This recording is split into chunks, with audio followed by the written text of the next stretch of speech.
on. I said, is it that type of show? Can I be me or do I have to be posh?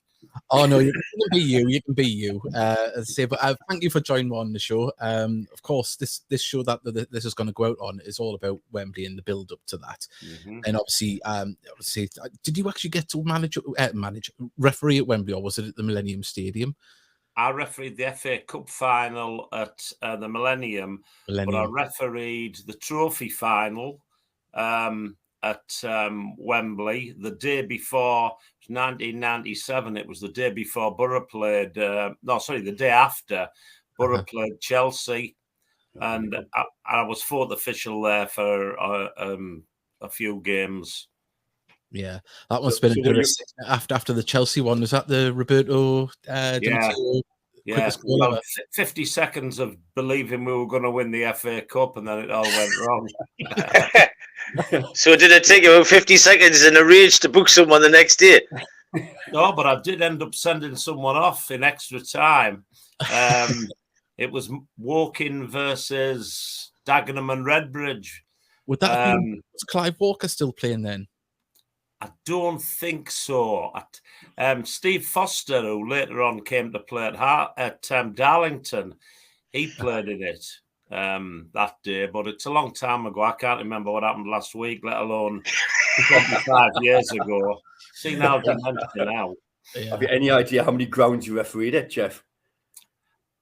I've got all the information when I did my autobiography and that.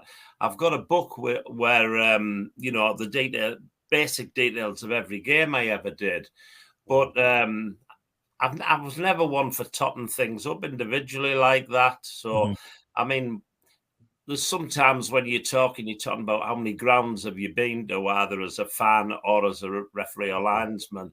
But then, of course, it's all been cocked up in recent years because teams that, I'd refereed them on that ground, they're now at a new ground, like Reading, for example, and all the new teams that have come into the league. So one day when I'm really, really bored and there's no football to watch, I'll sit there.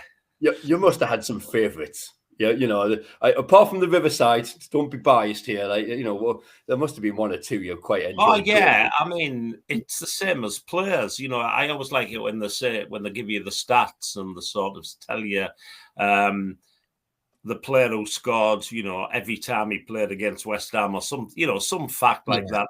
Favourite opposition. Well, from my point of view, it was grounds that I had good games on. And grounds that there wasn't many of them, by the way. And there was grounds that you always had a mare, and Rochdale and the old Hull City ground, Boothby Park, no matter what happened there, you'd be 89 minutes in, no controversy, no incident, and then something would go wrong in the last minute. So, you would almost referee like, I think I'll blow 5 minutes earlier because nothing's happened. But there was always that those two always stuck out. Some of the favourite grounds, I mean, the old, even though it's only a few yards away, the old White Hart Lane, I loved refereeing there. It was always a great atmosphere, and I did a lot of big games on that ground.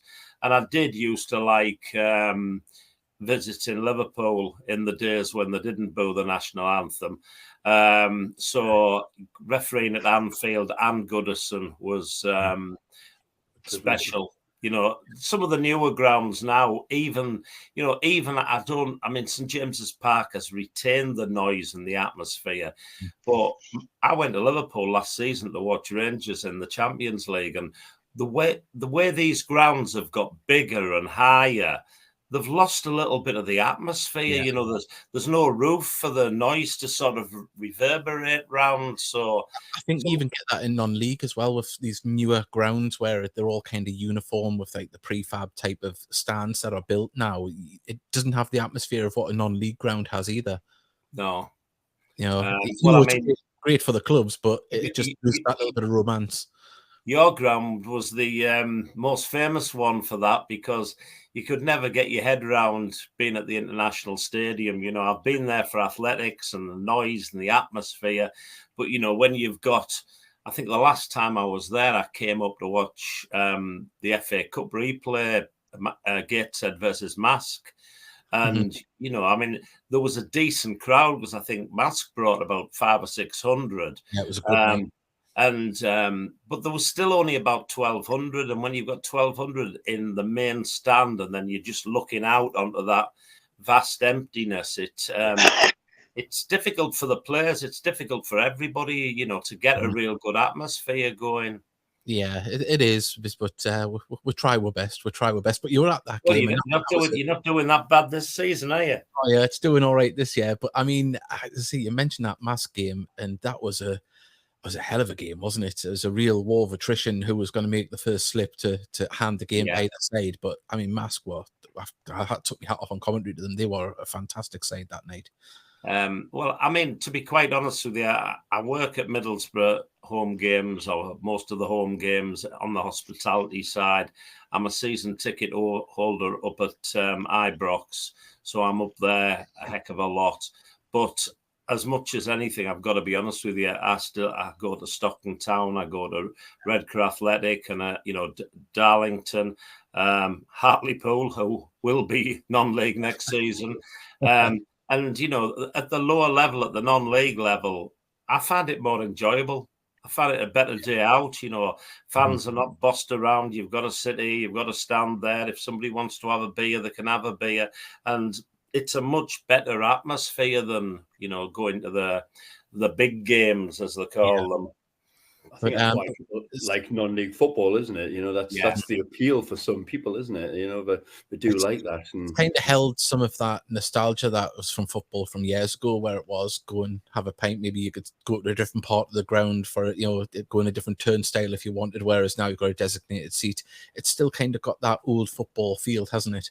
Yeah, and I mean, when you see, I think COVID did help non-league football, because more people that couldn't go, you know, in the northeast to Newcastle, Sunderland, Borough, whatever, they did go and support the local teams, and they realised, you know, that they could take the two kids with them on a Saturday afternoon and spend less for the three of them, beer and food and everything else thrown in, than one ticket to go and watch, you know, one of the Football League, Premier League games. And at the moment, we're in a bit of a boom time for non-league football in the northeast. There's very few sides that aren't really doing that well. You know, everyone's on the up, so to speak, and it's nice, isn't it? And I think the progression from the Northern League has helped that, because clubs and players are taking the step up, and there's more players playing at the level, which helps everybody. Well, I was a couple of weeks ago. I was at Stockton Town. I was hosting in the hospitality lounge down there for this. And I was at the semi-final game and the final playoff game. And we got to the ground at 1:45, and the turnstiles weren't open. And there was a queue 30, 40 yards. They ended up having to close the turnstiles at 2:30. And they're only allowed, I think, you know, with safety reasons or whatever, they're only allowed 1,800 in. Yeah. But there was 1,800-ish probably. Non-league maths. Yes, non-league maths. There was probably 1,800-ish in, and I don't know how many more they could have had. And when you look at the attendances, which I always do for Northern League, you know, I mean, when I refereed in the Northern League, it literally was the old joke of two men and a dog. And, you know, other than the big teams, Blythe, Spennymoor, you know, Whitby Town, teams like that, you would go to Northallerton or a Horden or something, and there'd be 30 or 40 people in. Now I look at the attendances, and there's, you know, 300, 400, 500. And it's really taken off, and it's always a nice, friendly atmosphere. You know, you don't have to have segregation or anything like that. The crack's good. The football is honest. Not very often, you know, probably a little bit down. When you get to your level, it's getting a little bit more intense, a little bit more serious. We get some theatrics as well at our level. Yeah, you don't get the dive in, you don't get anything else. So a day at non-league football for me is usually equally, if not more so, and more enjoyable than going to watch the Borough or Rangers or anyone else for that matter. Remember in the 90s, Davey and Mickey will remember sort of going away with the Heat, and then you would swap round at half time, so the away fans would pass the home fans and then go. There was a bit of banter, of course, but then you would go to the other end of the pitch. I can go back further than you lads, and that used to be the case in the Football League. You'd go to somewhere like Bury. You're not that old. Bury or Wigan or somewhere like that, and literally the fans would swap ends at half time. I don't think we'd quite get away with that now. Middlesbrough versus Sunderland at Wembley, we'll swap ends at half time. Just have a riot on the pitch at half time. No, I think the rioting will have probably taken place on the A1, the M1, every train going down, and then you throw a couple of thousand Newcastle fans into the mix, and down at Chelsea it could be. But let's not get ahead of ourselves, because having watched Middlesbrough play Coventry, recently, then. It's not a gimme by any stretch of the imagination. And it might sound strange coming from a Borough fan, but obviously a lot of time and respect for Tony Mowbray and what he's achieved with a very, very young team there. It would be easy to write them off. I know Luton don't concede many goals, but I fancy Sunderland against... They're riding that wave, aren't they? They've got into the playoffs on the last day. They're going to carry that forward, aren't they? You would think, for the next game. But obviously, you mentioned about being a Middlesbrough fan. We've had a few Middlesbrough players throughout the years. We had Ainsley Pears, who of course is now the number one choice at Blackburn Rovers, and we've had quite a few over the years. As I say, you must be happy with what comes through from Middlesbrough, because I don't know what it is what you have in the water down there, but the amount of goalkeepers we've had from Middlesbrough over the years has been fantastic, and all of them have been good. You just seem to breed them down there. Well, we've got, and in the past, if only we used to breed central defenders as well. We've had going back to Willie Madron, Tony Mowbray, Gary Pallister, and then onto the more recent crop. The only thing we never ever could breed was people who could score goals. That leads us to the next question. We had my mate Bernie Slaven from Scotland, and he's an adopted Teessider now. He's well rooted, isn't he? But we had a player, of course, he's made a lot of headlines this year, Macaulay Langstaff, Middlesbrough supporter as well. Would you like to see a player of his caliber trying to get a chance higher up, especially for a hometown club? Well, he's a Stockton lad, and I think he started off playing for one of the youth teams at Stockton. And he was with you, but his goal scoring this season, he doesn't take penalties either. You think when somebody scored that many goals, you'd expect there to be a fair proportion of penalties. But yourselves, it's, the success story for a local lad. He's mid-20s now or late. Is he 26, 27? No, I think he's only 25, I think, at most. I know I was expecting him as younger than that, but I did do a little bit of research on him the other day, and I know he was a little bit more experienced. So the chances are that if he was going to break into, higher levels of football, do a Jamie Vardy or something, he'd have probably been doing it now. Yeah. But it doesn't happen very often, but it's always fantastic when you see a local lad that, whether it's your end of the region or further down south at mine, when a local lad does come through and have a future in the game. And he's 90 minutes extra time and penalties away from being in the Football League next year. So good luck to him. Definitely. Can I take you back, Jeff? We're talking about non-league football. Yeah. Can you share a story with these two about Billingham Town? Billingham Town and Darlington. This is the corker, lads. As featured originally on Under the Cosh. Yeah. It was a pre-season friendly, and when I was refereeing, I used to always get asked to do the South Bank games, Whitby games, as well as some of the senior teams.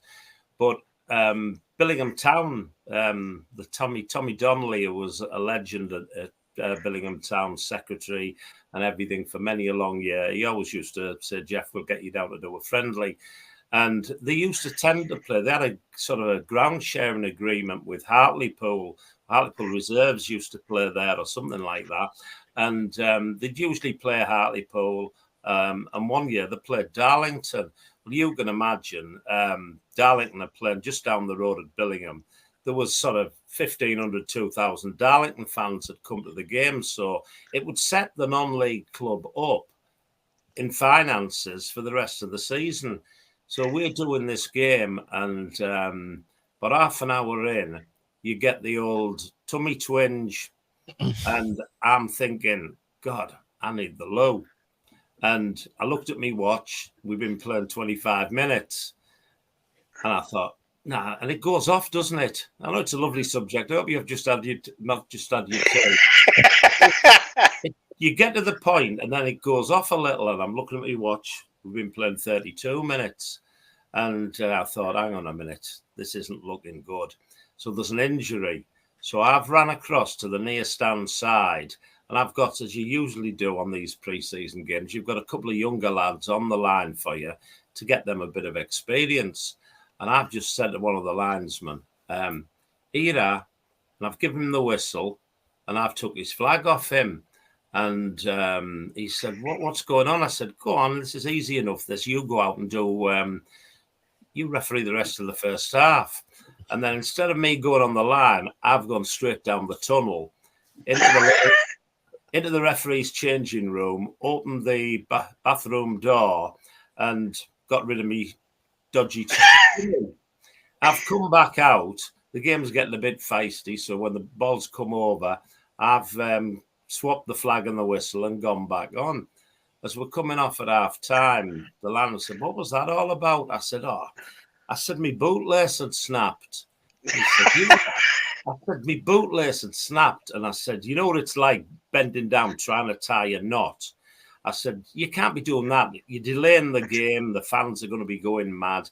So I thought it was just as easy to let you do a bit of experience. I said, oh, not a problem. Thanks a lot. And as we've walked into the dressing room, opened the door, the other linesman turns around and goes, broken shoelace? I said, yeah. He said, the first time I've known one of them smell of shite.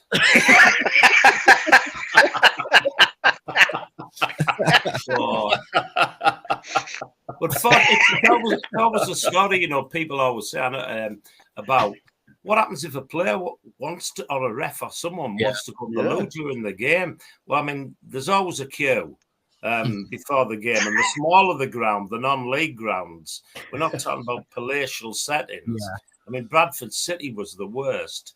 There was one toilet just off the tunnel where both sets of players, match officials, had to use. And you'd literally have a 20-3, 25-3, there'd be bloody queue down the tunnel to go in there. The only example, have we got onto this subject? It's all your me. The worst one was, you might remember, Leeds United, the chief playing at the back for them. Great. Lucas Radaby. Yeah, Lucas Radaby. And halfway through the FA Cup replay, it was the first time I ever got a third round FA Cup tie, because I was still a Football League referee, and they were looking at me at the end of the season. I got on the Premier League. Well, halfway through the first half, Lucas is down in the penalty area injured, and Alan Sutton, the physio, runs on, starts treating him, because you could treat him on the pitch in those days. And he came off, and he'd got sort of like a big towel wrapped around him, and took him off down the tunnel. You know where it's going now, don't you?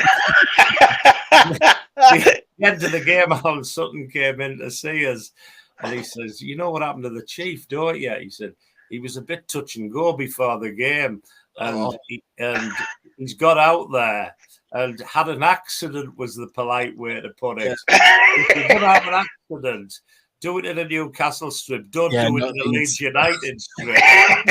So, in front of about 30,000 at Ellen Road, they've had to cart him off. And it would have been all right at the International Stadium. He could have just nipped off into the premises on the far. Could have dived over there. You mentioned the Premier League here. We are lucky there you are. That's when yours felt. Who's that skinny bastard? Well, it isn't me, Jeff. Hey, Jeff, how would you have coped with VAR? What do you think of VAR? Your honest opinion. I can't stand it. And you lads, you know, I don't know whether you've ever been to the Town and seen a game live. I was talking at Middlesbrough's game this week, and I was saying to them, you know, the complainers, it comes to this time of the season, and, you know, featuring yourselves at Wembley, you could lose the cup on a decision that's debatable, if not entirely wrong. And we've got to have VAR. We've got to have VAR in the Championship. We've got to have VAR at every level. And I said, just be careful what you wish for, because, I mean, I hadn't been to, I was doing the hospitality at Everton and West Ham a few years ago. And that was the first time I'd been in a stadium with VAR. And you got this one where Everton score, and there's the fans have preconditioned now. There's a pregnant pause where everybody goes on hold. And, you know, the thing about football, whether you're a fan, a player, or whatever you are, it's the emotion, it's the elation. We've scored a goal and everybody goes bananas, everybody goes daft. But now you can't do that because you made it look bloody foolish when 3 minutes later someone makes a decision. And goal line technology, wonderful. Offsides, an absolute farce. You know, I mean, if I was going to ask you about that. Do you think it undermines modern referees? Well, that is why I think we're having so many problems now. Dissent is come back. There was a time when it seemed as if dissent had got a little bit better. You know, the acceptance of referees' decisions. You weren't getting players crowding the ref and on moaning about anything and everything. I've noticed in the last couple of seasons, the dissent, which has escalated into the Mitrovic type of incident, it's getting worse and worse. And I put that down to there's just a bad feeling on the pitch now. The players are uncertain. You look at some of the referees and they look like rabbits in the headlights. Leading us on to the next thing, because I'm sure me age here in the mid-90s, early mid-90s, when I really got into football, and there was the likes of yourself, Uriah Rennie, David Ellery, Alan Wiley. Everyone knew who the referee was going into the game, and they knew, with the names I mentioned, yourself included, that you're going to have a strong person in the middle of the pitch. And now you look at the referees, and you think, well, everything's down to VAR. Yeah, they look scared. You look at, I mean, an example I always sticks in my mind. 3 or 4 years ago, there was a game at Arsenal, and Martin Atkinson was the referee, one of the most senior referees in the country. He's refereed European finals. You know, he was on the FIFA list. He's done everything. And there's a decision where I can't remember whether he'd given the penalty or hadn't given the penalty. And VAR are getting involved. And it panned in on Martin's face. And I perhaps can't use the word that I thought of immediately. Martin's like looking and his face is going, what the is going on here? And he's just stood there. And what I don't understand, and I never will ever get to understand, because unless I invade the pitch when the Borough win, which I can't climb over the wall, so that's I'm never going to be on a football pitch again. But what I don't understand is that if a referee has pointed for a penalty and then it gets overturned, surely for the rest of the game, he's going to have players on his back. Hey, ref, you got the last one wrong. Are you sure? And he's going to be getting dissent over and over again. And I mean, the world's worst thing is you've given a player a yellow card, and then you're told you've got to you're giving this signal, waving, no, not a yellow, now a red. You just look like a prat, for want of a better word. And you know, I mean, true football fans, the referee will always get blamed. Doesn't matter what. If the pies are cold at half time, that's the referee's fault. we all know that it's like going to the pantomime and everyone bows the ugly sisters. They might actually be really nice girls, them two, but they're gonna get booed, aren't they? Well, that's what happens with football. I mean, I sit in the stands now, and fans are the most. 80% of fans are complete nutter wankers that don't even understand the laws of the game. You know, that haven't got a clue. And they don't care because they've gone to watch Gateshead win. They've gone to watch Newcastle win. They've gone to watch the Borough win. They're not interested in what's right or wrong. They're not interested in the laws of the game. They're just absolutely devoted fans. So they want to watch the game of football. So the referee's never going to be liked. They're not interested in the laws of the game. Centre forwards will miss open goals. Goalkeepers with this new stupid let's play tippy-tappy in your 6-yard box are going to give daft goals away. And believe it or believe it not, referees are going to make mistakes. Not as many as some people do. But now, and when before I finished refereeing, when the pundits were on the telly going, these referees are costing our managers their jobs, they're costing players their careers, which is bollocks, by the way. Because in a 90-minute game of football, if everybody was perfect, you wouldn't even be thinking about the two decisions the referee got wrong. Because, you know, it would be 10-all or 0-all. Because what about the 10 chances they missed? It's still the opportunity would say just everything. Or can it pass straight? Whereas now, you know, there's more argument and more confusion than there was before VAR. Offside is another thing. I mean, if you've got a pair of size 11 boots on instead of size 10 boots, there's a chance a wonder goal's going to be chalked off. And, you know, I know defenders won't agree with this, but I would think the vast majority of people go to football matches to see goals. And we are seeing some tremendous goals ruled out. And, you know, Gateshead could lose at Wembley on an offside goal, and you'll argue about it for the next forever. But VAR's there, and somebody's a millimetre offside, and that goal that could have won you the trophy or could have lost you the trophy. And then you go back to the beginning. If the decision's gone in your favour, no one gives a. You know, everyone's happy. They only remember the ones that go against you. And that's football. It's always been the same. We're not good. It's not a game of chess. It's a game of emotion. It's a game of passion. And now would stop, start. Was it a goal? Wasn't it a goal? It's spoiling it for me. If you had no drama, it wouldn't be worth watching, would it? Well, you know? And to be quite honest with you, I think that's one of the reasons I enjoy non-league football.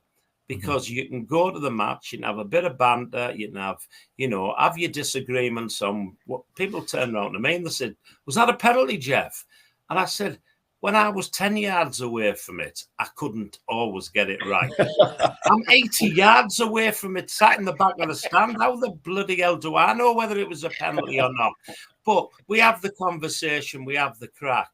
Turning the game of football into an exact science. And the way our people running the game in this country and the people who were running refereeing, I mean, change it. What's a handball? I haven't got a bloody clue what a handball is. You know, now you've got to walk around, you know, with your hands up, stuck in your backside pockets or something. It's crazy. They've took it far too far. Goal line technology, and then the obvious error. You know, the Thierry Henry handball in the World Cup. That was on the blind side of the referee, but it was obviously wrong. Let's use it for that. But now, you know, I mean, dissecting play and looking at throw-ins and looking at everything else, it turns me off. It certainly does. And you want to get to the Premier League, Jeff? Well, there's another story. Yeah, I think my employers at Middlesbrough Football Club would love us to be in the Premier League, £130 million plus. But, you know, the other week on the Bank Holiday Monday, Middlesbrough played Rotherham and Luton played at Blackburn Rovers. And 3 of those 4 teams are with a strong chance of getting into the Premier League. On the night, you've got Leicester versus Everton. two teams in the relegation battle. Well, when you looked at the quality and the skill from the Leicester-Everton game, I'm sorry, the teams at the top of the Championship are light years away. Yeah. So, I know the Newcastle fans up your way have got very short memories because now they're at the top of the league. Yeah. But when they weren't at the top of the league and they were down at the bottom, and you just knew 9 times out of 10 you were going to get turned over by City, Liverpool, Chelsea. And if the Borough go up or if Sunderland go up, how many players, how much money would they have to spend? And then it's the old argument. Grounds will be full if you're winning. Mm-hmm. Grounds will be full to a certain extent because a lot of people want to go and watch Kevin De Bruyne, Haaland, and all the top players. But if you're getting tubbed 5 and 6 every week, you soon lose a little bit of interest. So the Premier League's all about money, and you've got to be there if you want the big bucks. It certainly is. We've got a few. Sorry, I've got a couple of listener questions that we put out this afternoon. Liv Walden's put out, which was the best player and which was the worst player to referee? The best player, and people won't always accept this from me because of the teams I support. One down here and one up in Scotland. But the finest player I was ever on a pitch with, and considering I had the pleasure of refereeing Gianfranco Zola, Eric Cantona, and greats like that. But the most skillful footballer I was ever on a football pitch was Paul Gascoigne. I refereed him playing for Newcastle Reserves at St James's Park I think he was only 16, and refereed him through that phase of his career. And then obviously refereed him when he got into the Premier League, more so at Everton, because, that was the time that I was refereeing on the Premier League, and he was different class. And this might be a little bit disrespectful, but if only he'd had a brain, because if he'd have done things, if he'd have signed for Man United and got under Fergie's wing, I think you wouldn't be talking about Messi's and you wouldn't be talking about Ronaldo's, because he was that good. Players I didn't get, I tended to get on with the bad ones, apart from Roy Keane. I don't think anyone could get on with Roy Keane. But I used to have a bit of banter with, Paul Ince, Alex Ray, and all, even Dennis Wise, people like that. Always have a bit of crack with them. It was sometimes the ones you wouldn't quite expect that were probably just different personalities. You three might get on all right when you're on air together, and you might be all right when you're half cut in the pub. But at other times, you might not really like each other, but you just tend to work with each other. And Jeff, I didn't like any of them. I know, I can understand it. But, on a football pitch in a team, they're not all best mates. Yeah. But, Steve Staunton, who is a name you wouldn't imagine to be thrown up there, could never have any crack with him. No banter. And in my day, it wasn't referees, yes, sir, no, sir. If a player told you to F off, you'd give him it back with a little bit of interest. Just about players and teams. That was how your man managed the games. Player would come past you and say that was rubbish. That was never a free kick, penalty, whatever. So the next time he put a pass astray, I'd just run past him and go, that was shite. Well said. You'd have a little bit of banter. I cannot imagine. People often, when I'm doing the after dinner circuit and that, I tell the stories. I said I was a referee for 25 years. If I'd have been mic'd up in the present era, my refereeing career wouldn't have lasted 25 minutes. And in non-league football in the Northeast, which it's funny, the Northeast of England, and I'm going back to the 1960s, the Northeast, that when they always used to say that saying, if you shouted down the coal mine, a centre forward had come out or something like that. There was that many good footballers from the Northeast of England. It was the same with refereeing.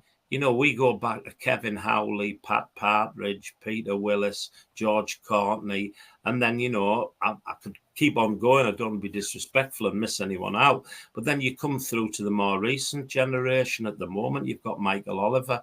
You had Mark Clattenburg. Yeah. I was going to include myself, but I was talking about the good ones. You know, we've had a history for producing good match officials, and I put that down to the Northern League and non-league football, because when I first got onto what they now call the National League, it was called the Conference in my day, and you got promoted, and the people that had been there involved with clubs would say, this is going to be a massive step up for you. You know, you're going to be going to Altrincham, you're going to be going to Runcorn, Northwich, Victoria. There's going to be some really tough games. I did my first game at that level. I think it was Chorley versus Kettering. And after the game, how did you find the step up? And I said, I don't wish to sound arrogant, but when you've done Bishop Auckland versus Blythe, Spennymoor versus Whitby Town, you know, South Bank versus Billingham Synthonia, when you've been brought up on the intensity of non-league football in the Northeast.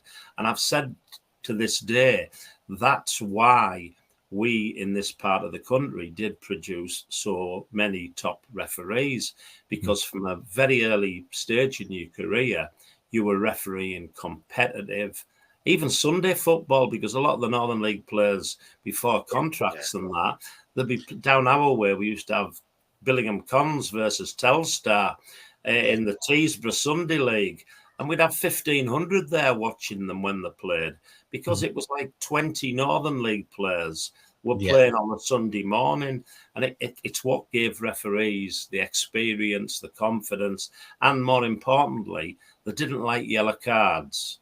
So it taught you man management skills. So instead of just flashing cards around like confetti, you'd be able to talk to players. And as I say, in those days, you talk to them in their language, where now you can imagine what would happen if a referee swore at a player in the Premier League. Oh, yeah. I know you want to watch the football tonight, so we'll try and keep it short. I'll ask you another question. I'll let the lads ask another question. You mentioned about, obviously, players there that you come up against and stuff. Did you ever get a manage against the crazy referee the crazy gang back in the day, Wimbledon, when they were at or after? What were they like? I refereed them when they were ground sharing at Selhurst Park. And in the corner at Selhurst Park is one of the older top flight grounds, and the dressing rooms were literally all in the corner. And you had one dressing room, our dressing room, and the opposition virtually in a corridor. And they'd put the music on. I think I put it, I'm deaf as a post now. Now I'm old and falling to bits. And I think I put that down. I should sue Wimbledon. In our dressing room, you might be too young to remember they used to have things called ghetto blasters. Oh, yeah. I get it. But I think they put amplifiers on the ghetto blaster and they used to blast it out. And the famous game I remember doing was at Bradford City, and it was at the end of the season, and it was Bradford City against Wimbledon, and it was at Easter time, and both teams I think were in the relegation zone. And if you've ever been to Valley Parade, I've talked about the toilets at Valley Parade, but it was like almost a single file. If you're my size, if it was me and you, Mickey, put it this way, we wouldn't be able to walk past each other. It was a skinny passage that went down, and it actually kicked off in there before the game, because as the two teams came out side by side, you couldn't walk past each other. And of course, there were some characters, including John Hartson was playing for Wimbledon at the time, and Stuart McCall. And this was before they ever played for Rangers and Celtic, because it might have been 10 times worse then. But Stuart McCall was the captain of Bradford, and he's led the Bradford team down the corridor trying to get level or get past Wimbledon. And John Hartson, evidently, because as well as having two teams, me and me officials are trying to weave our way to the front to take them out on the pitch. And allegedly, John Hartson's given Stuart McCall a Gaza, the Vinnie Jones treatment. It's literally kicked off. I think it's the first time I'm going to have to send a player off in the tunnel before we ever go out there. So Hartson got away with whatever he'd done. Man, yeah, I got there in the end because after about 65 minutes, I sent him off for real. So it was a little bit of a suspended sentence he got at 5-3. He transgressed again. But they, you can't imagine that happening in football now. It might happen. You sometimes see it non-league. I mean, the other week in this game with Stockton, they were the better footballing team, but they lost to Long Eaton, and Long Eaton played to their strengths. It was the old, the throw-ins. I tell you something, there's a centre half taking throw-ins for them. I couldn't kick a ball. Number 5, or I did the commentary for the semi-final against Hebben. Of course, yeah. Yeah, and he was just unreal with them throws. For 90 minutes, I've never seen anything like it. It's unbelievable. To me, and the laws and the interpretations must have changed now. I thought everyone was a foul throw because he doesn't throw the ball in. He gets the ball and he sort of spins it in. Yeah, the trajectory and the speed he's coming at. So, at that level, you can get much more physical encounters. But there used to be the banter. Now, on the after dinner circuit now, it's the same old people that are doing the talking. There are a few new lads coming on, like John Parkin and Paddy Kenny. But when you talk about podcasts and you listen to ones like Under the Cosh, most of the funniest ones with the best stories, the names that you wouldn't instantly recognize, they've played the football, the majority of them in the lower divisions. And that's going to be the same, I think, even worse in the future on the senior speaking circuit. Yeah. Because, if people say to me, one of the lines you'll get is, Jeff, did you ever get a bung? Did you ever take a bribe when you were refereeing? And I'll say, well, I'll answer that in two ways. One, if you're ever in Middlesbrough, the Geordies who pinched the Transporter Bridge, they've actually put it back now. And I think if you look on the River Tees by the Transporter Bridge, the absence of a yacht owned by Jeff Winter, coupled with the fact that I'm speaking in Wigan on a Friday night, might suggest to you that I didn't get bribed. I can't imagine nowadays. You look at the crop of players playing at the highest level of the Premier League. Admittedly, most of them, when they've finished, Bernie Slaven lived when he finished in Middlesbrough. Craig Hignett, they've stayed in the area. They've made the homes and the lives in the area.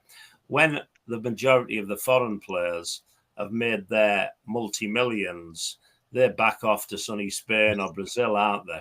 And also they're a brand, aren't they? They're not who is going to be on the after dinner circuit in years to come? Yeah. I mean, do you think in another 15 years on the Friday night, Joe Linton will be at the Dunstan Excelsior with local comedian Rudy Welsh? I just don't see that happening. So you know that, to be fair.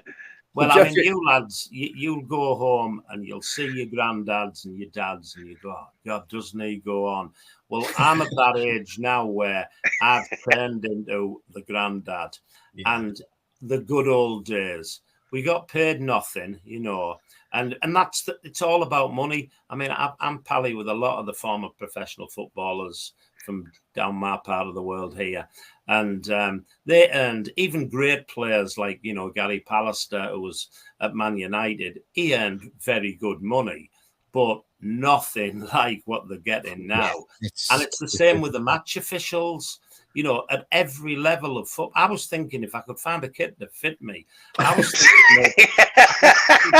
was thinking of making a comeback and, you know, starting refereeing, because the lads that are refereeing on the Northern League and even the Sunday League, they get, when I first got onto the Northern League, the referee got £5 and the linesman or assistant referees got £2.50. Now, you know, you don't get a paper round. Now you become a referee. There's some decent wedge. And when you're up to the highest levels of refereeing, now they're on pensions. There's jobs in VAR when you've finished.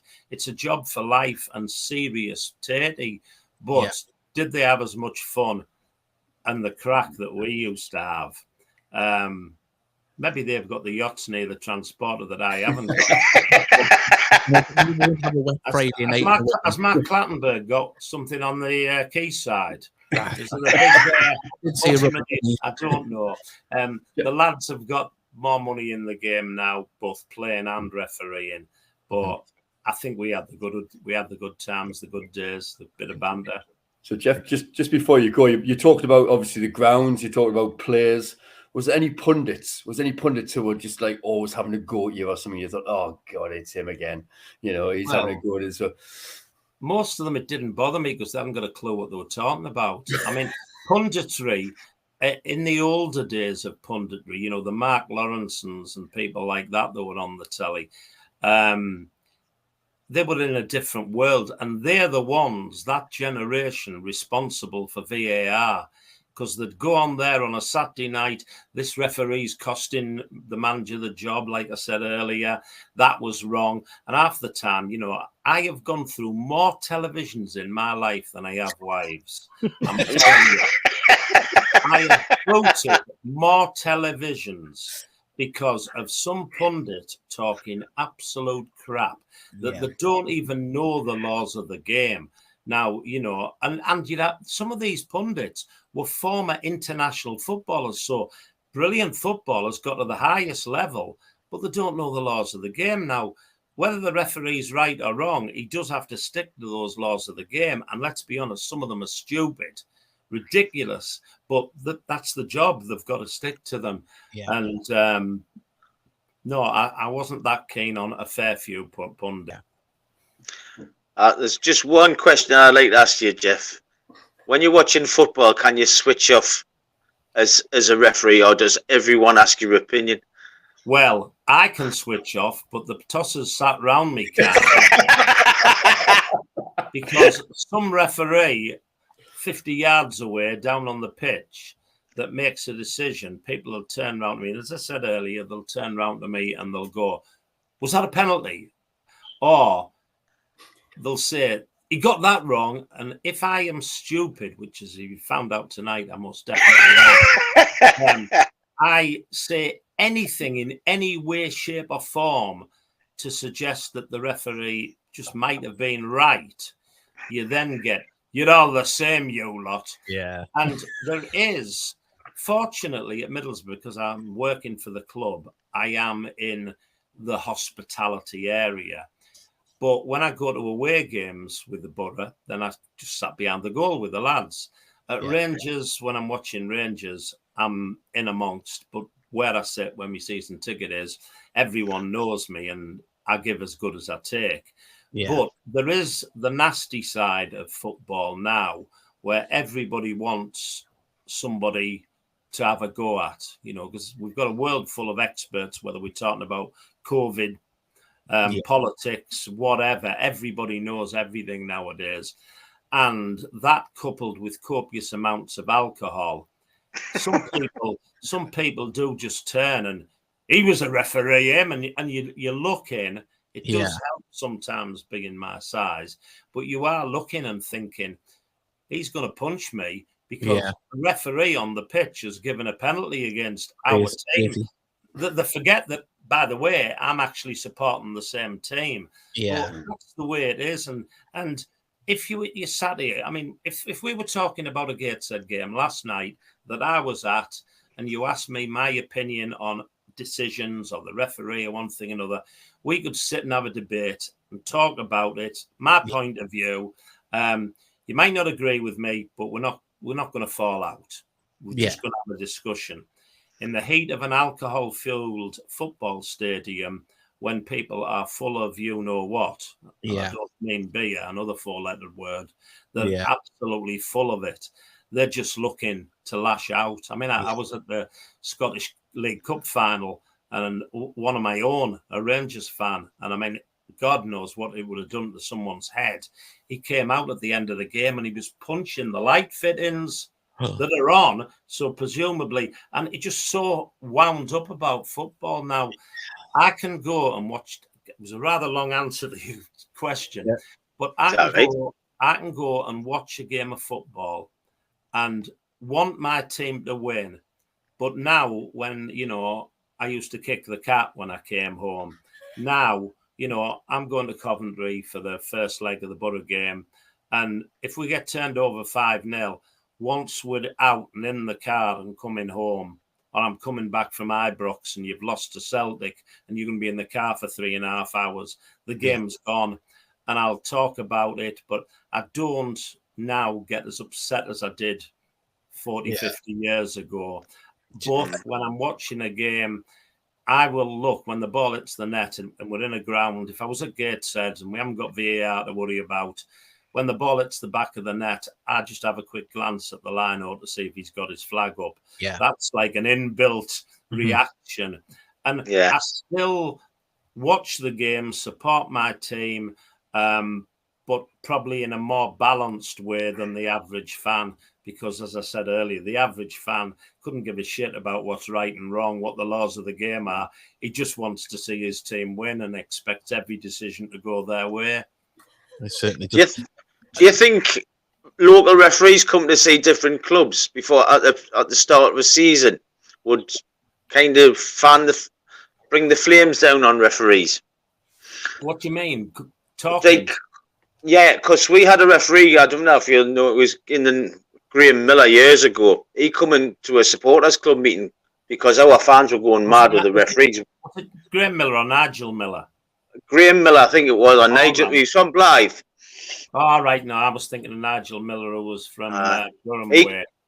He come in and spoke to like a group of Gateshead fans and just went through the laws and spoke like that. And that is helpful on the Thursday night in your supporters club where everyone's having a few beers and we have a bit of banter and you explain this and you explain that. Oh, they're not that bad, those referees.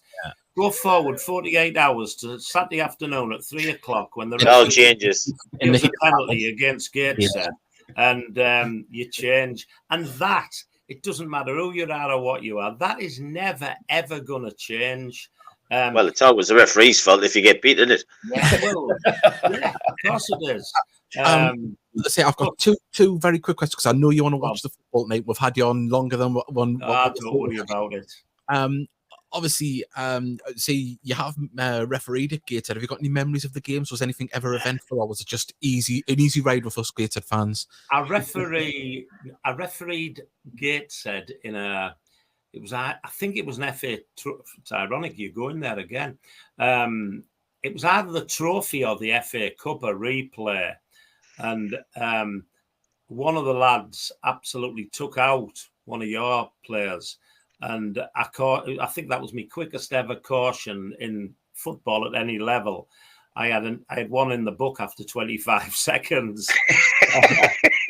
And another game, and I'd had a little bet with myself before I come on here tonight when you're sort of saying questions from, you might have some questions coming in from fans or one thing and another. And I thought, I bet the mention, because as well as being Gateshead fans, there's a fair chance that the majority will also be Newcastle fans.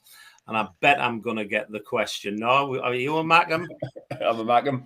Yeah, These two lads didn't know that. My partner's son's a season ticket holder there, so I've got to be a bit careful what I say. But I thought there's bound to be the question of the season Newcastle were going for the title. They were playing at the Borough, and the game got postponed the day before the game after pitch inspection by me, when the Borough had a couple of players suspended and injured.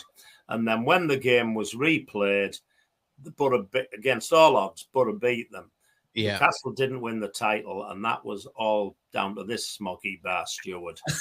Well, I've carried that, and I've dined out on it, because when I've been doing sportsman's dinners up in Newcastle in June, I've got on the microphone and I've sort of said, I'm sorry I was a bit late tonight, but the A19 down our way, the snow was incredible, 3 hours. So I've fanned the fuels, admittedly. But God rest him, the nicest man I ever met in football, Sir Bobby Robson. At the time, he sort of passed the comment, well, it was Jeff Winter that put the game off, and he's a Borough fan. Well, the truth of the matter, the honest to God truth of the matter was, and there was collusion, there was jiggery-pokery. I'd been called in on the Friday. They had covers on the pitch, and they took the covers up, and I looked at the pitch, and whilst there was tons of snow about, the pitch was perfect. So all I've got to do is look at the pitch and say, at that given moment, the pitch is playable. But around the ground, there was snow everywhere. And Middlesbrough might have been in on this, but the local safety people said the game can't go ahead because it's not going to be safe for the fans walking around the ground. Well, this was 11 o'clock on the Friday morning. By 12 o'clock on the Saturday morning, the sun's beating down. There's no bloody snow to be seen. Fortunately for me, I'm at the other end. I was refereeing at Lincoln, and after I'd inspected the pitch at the Borough, I had to drive down to Lincoln to do a pitch inspection 8:30 on the Saturday morning before the away team travelled. And I remember I did a 360 on the road near Wetherby, black ice. The weather was bad. Got down to Lincoln, went to my hotel, got up the following morning, the sun shining, get a phone call from Lincoln saying, Jeff, we wanted you in for 8:30, but you needn't bother coming. The pitch is perfect. In the back of my mind, I'm thinking, I hope the weather hasn't changed like that up the Borough. But I, to this day, still get crucified for that.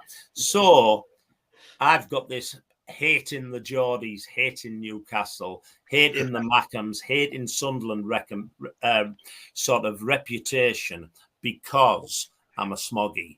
Yeah. Well, Sunderland, when Dickie Ord had his testimonial, they rang me up and asked if I'd referee it. When Sunderland went into the Stadium of Light, the first ever game was Ajax. Sunderland rang me up and asked me to referee it. Right. Newcastle, I did a pre-season friendly. Owen Hargreaves was playing. Was it Brucio? It would have been Bayern. Bayern. Newcastle, Bayern Munich. Newcastle got me to do their friendly there. And one particular night, Middlesbrough reserves are playing at Newcastle reserves. But they're not playing at St James's Park. They're playing at the International Stadium. Mm-hmm. And on the day of the game, about 2 o'clock, I got a phone call from the Football League saying, Jeff, are you free this evening? I said, yeah. So the match referees cried off a game last minute, and we've got to get someone to the ground. I said, this might sound slightly strange to you. I said, go on. He said, it's Newcastle United reserves against Middlesbrough reserves. Obviously, everyone knows you're from Middlesbrough, you're a Middlesbrough fan, etc. We've actually put Newcastle United in the picture, told them we're having a bit of a problem getting a senior referee to referee the game, but Jeff Winter is available. Would you have a problem with Jeff refereeing the game? Newcastle United said no, not a problem at all. And downstairs in the porch of our house, and my mates around here that give me some stick whenever they come to our house, on the wall is a Newcastle United shirt that's signed by Sir Bobby, Alan Shearer, all the team when I came to the end of my career. So for all of them Mackhams and all of them Geordies out there that called me a fat smoggy bastard who hated Newcastle and hated Sunderland, both of those clubs always did and still to this day, whenever I have any contact with people from the old days, always treat us perfectly. But there is a little bit of rub to this. When the Borough Newcastle game was replayed, the Borough won 1-0. Get in! It's it only. But one final question. Obviously, being a Borough lad, did you ever get to referee any of Nigel Clough's Nottingham Forest games? And how was he with you, if you ever did? Nigel or Brian? Brian, yeah. I didn't referee when Brian was there in his main time there. I didn't referee the first team. I ran the line, but I refereed Nottingham Forest reserves in the old Central League, and it was the same with Frank Clark when Frank Clark went to Orient. There is a little bit of another version of this because Frank Clark's teams were exactly like Brian Clough's teams, and it was a little bit of a surreal scenario when you were refereeing them. You give a free kick against them, and nobody said a word to you. Nobody ran at you, no dissent, nothing. And Clough's version of offence was that he would told the players, once it's given, it's given. If you're arguing with the referee, you're not concentrating on the restart, on the next phase of play. And he used to bollock them. And when Frank Clark became a manager, Frank's teams were exactly the same. They'd learnt the Cloughie way. Unfortunately, the other side of the coin, to say that it doesn't always work, is that perhaps Roy Keane and Martin O'Neill slightly went against the Cloughie way. So, there's two sides to every argument, but I touched on him briefly there, Sir Bobby. I was actually on air on the Three Legends show, standing in for me mate Bernie Slaven. He was on holiday, and I was on the show for 2 weeks, and I was actually on air the day that Sir Bobby passed away. And that night, forget your animosity, forget Trafalgar Square getting wrecked in a couple of weeks' time.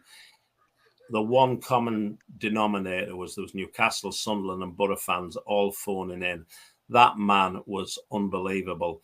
And I refereed Newcastle United at Anfield, not one of the famous 4-3 games that were sort of gone down in folklore. But this particular night, Newcastle were well beaten 3-0. And I was the referee on the Wednesday night. The following weekend, it turned out I was fourth official at Newcastle. And Sir Bobby must have looked at the programme before the game, saw my name on it as fourth official, came and knocked on the referee's door about 1:45. And he said, "Could I just speak to Mr. Winter, please?" And the ref's gone, "Yeah, no problem." He's come and he says, "Jeff," he said, "I must apologise to you. It was rude of me." And I said, "What?" And he says, "The other night at Anfield," he said, "I was that furious with the players. I tore into them at the end of the game. And I forgot to come in and see you and thank you," he said, "because I thought that was as good as I've ever seen you referee." And he's gone out, and I've just thought, hang on a minute. They've lost. They've got battered 3-0. And 4 days later, he's searching me out to say thank you for the game. And that summed him up. Absolute gentleman. Yeah. Unlike a few other managers, and when you have me back on again in the future, we'll tell you some of them who weren't quite as nice. Well, we're definitely having it. I think this is going to go up as a Jeff Winter episode. I don't think we're going to be able to fit this into the other one. This is a full episode. No, well, what you've got to do, and I know you lads are fairly experienced at this, but what you've got now, you've probably got the best part of me gobbing on for an hour when you only wanted 20 minutes. Now, when you get into the cutting room and cut all the shite out, you probably end up with a 10-minute program. It'll be brilliant for you. This is all gold. This is all gold, Jeff. I'll wrap it up and then we'll stop the recording. But Jeff, honestly, it's been an absolute pleasure to have you on. My pleasure, not a problem. Thank you for coming on, Jeff. Well done. Yes. Available for after dinner speaking at clubs throughout the northeast and Wigan. And Wigan, because I haven't.